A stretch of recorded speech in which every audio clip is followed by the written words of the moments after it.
આજના આ ગહન અભ્યાસમાં એટલે કે આપણા આ ડીપ ડાઇવમાં સૌનું હાર્દિક સ્વાગત છે.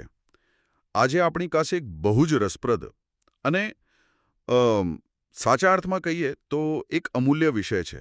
હા, બિલકુલ. અને આ વિષય માત્ર સાહિત્ય પૂરતો સીમિત નથી. એકદમ સાચું. આજે આપણે ગુજરાતી સાહિત્ય અને આધ્યાત્મિકતાના એક એવા રત્ન વિશે વાત કરવાના છીએ જે સદીઓ જૂનું હોવા છતાં આજે પણ એટલું જ પ્રસ્તુત છે. આપણે વાત કરી રહ્યા છીએ ગંગા સતીના બહુ જ પ્રખ્યાત ભજન 3 શીલવંત સાધુને વિશે.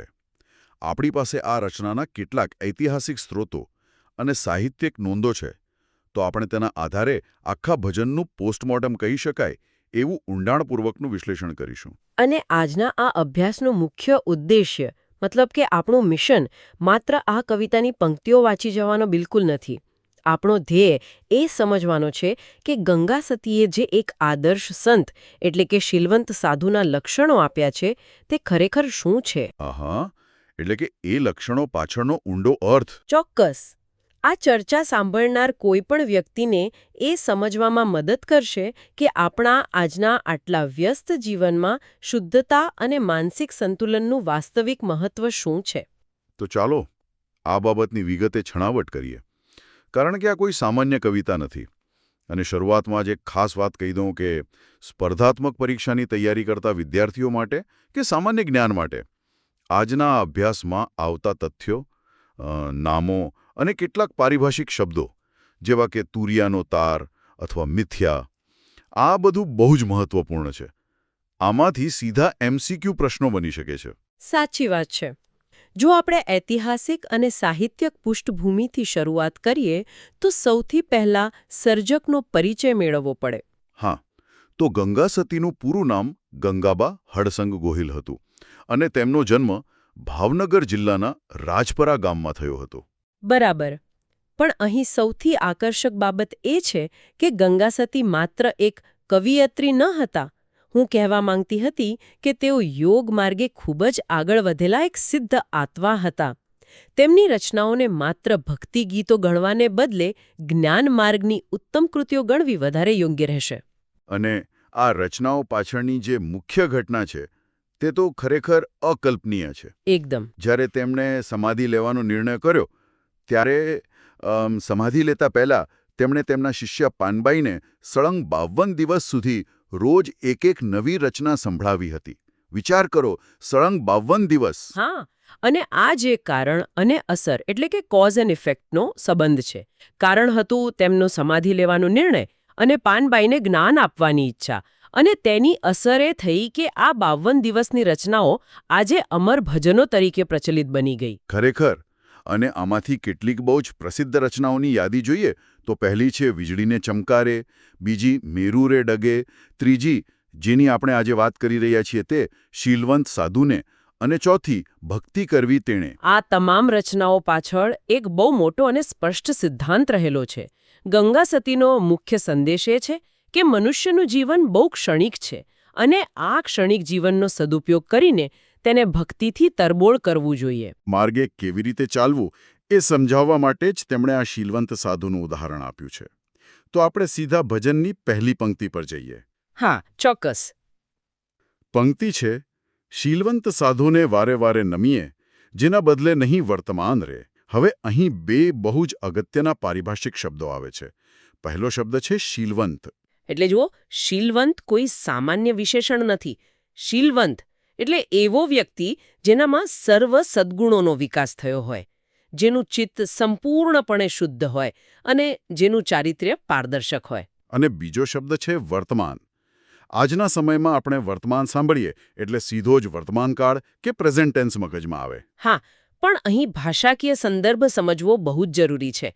મધ્યકાલીન ગુજરાતી સાહિત્યમાં અને ખાસ કરીને આ ભજનમાં વર્તમાનનો અર્થ કાળ નથી થતો. તેનો અર્થ થાય છે વર્તન, આચરણ અથવા નિયમ. આ બહુ જ ઇન્ટરેસ્ટિંગ છે. એટલે કે ગંગા સતી કહે છે કે આવા સાધુને વારંવાર નમસ્કાર કરવા જોઈએ, કારણ કે તેમનું વર્તન અને તેમના નિયમો ક્યારેય બદલાતા નથી. સંજોગો ગમે તેવા હોય તેઓ હંમેશા એક સમાન રહે છે. બરાબર. તેમની આ સ્થિરતા કોઈ દેખાડો નથી, એ અંદરથી આવે છે. અને એ ક્યાંથી આવે છે એ માટે પંક્તિલો આગળનો ભાગ બહુ સુંદર છે. ચિત્તની વૃત્તિ જેની સદાય નિર્મળ, જેને મહારાજ થાય મહેરબાન રે. અરે વાહ! અહીં આ વાત ખૂબ જ રસપ્રદ બની જાય છે, કારણ કે અહીં સીધો કારણ અને અસરનો સિદ્ધાંત જોવા મળે છે. હા, હું એ જ સમજાવવા માંગતી હતી. જેની ચિત્તની વૃત્તિ એટલે કે માનસિક સ્થિતિ હંમેશા નિર્મળ કે પવિત્ર રહે છે, તેના પર જ ઈશ્વર મહેરબાન થાય છે. અહીં મહારાજ એટલે ઈશ્વર. ચિત્તની શુદ્ધતા એ કારણ છે અને ઈશ્વરની કૃપા એ એની અસર છે. એકદમ સાચું. જ્યાં સુધી હૃદયમાં મેલ છે ત્યાં સુધી ઈશ્વરની કૃપા ટકતી નથી. હવે આપણે ભજનના બીજા વિભાગ તરફ જઈએ, જ્યાં આ સાધુના સામાજિક સંતુલનની વાત આવે છે. હા, બીજી પંક્તિ છે, જેને શત્રુ ને મિત્ર એકે નહીં ઉર્મા. આ લક્ષણ માનસિક સંતુલન અને સમભાવનું સર્વોચ્ચ ઉદાહરણ છે. ઉર્મા એટલે કે હૃદયમાં. એક આદર્શ સંતના હૃદયમાં કોઈ માટે શત્રુતા કે મિત્રતાનો ભેદભાવ હોતો નથી. ભારતીય તત્વજ્ઞાનમાં આને દ્વૈત ભાવનો અભાવ કહેવાય છે. તેમના માટે તમામ જીવો સમાન છે. આ બહુ અઘરી અવસ્થા છે, કારણ કે સામાન્ય માણસનું આખું જીવન તો મારા અને પારકાના ભેદભાવમાં જ વીતી જાય છે. તો જો કોઈ મિત્ર જ ન હોય, તો આ સાધુનો પ્રેમ કોની સાથે જોડાયેલો હોય છે? એનો જવાબ પંક્તિના બીજા ભાગમાં છે. જેને પરમાર્થમાં પ્રીત રે. આહા, પરમાર્થમાં. હા, તેમનો એકમાત્ર પ્રેમ પરમાર્થ સાથે જોડાયેલો હોય છે. એટલે કે બીજાનું ભલું કરવું અથવા પરમ સત્યને પામવું. તેમનું મન માત્ર પ્રભુમાં જ પરોવાયેલું હોય છે. જો આપણે આને વ્યાપક સંદર્ભ સાથે જોડીએ, તો આગળની લાઈન બહુ જ પાવરફુલ છે. મન વચનને વાણીમાં ચાલે ને રૂડી પાડે એવી રીત રે. બિલકુલ. આજના સમયમાં આપણે જોઈએ છીએ કે લોકોના મનમાં કંઈક અલગ હોય છે, તેઓ બોલતા કંઈક અલગ હોય છે અને તેમનું વર્તન તો સાવ જ જુદું હોય છે.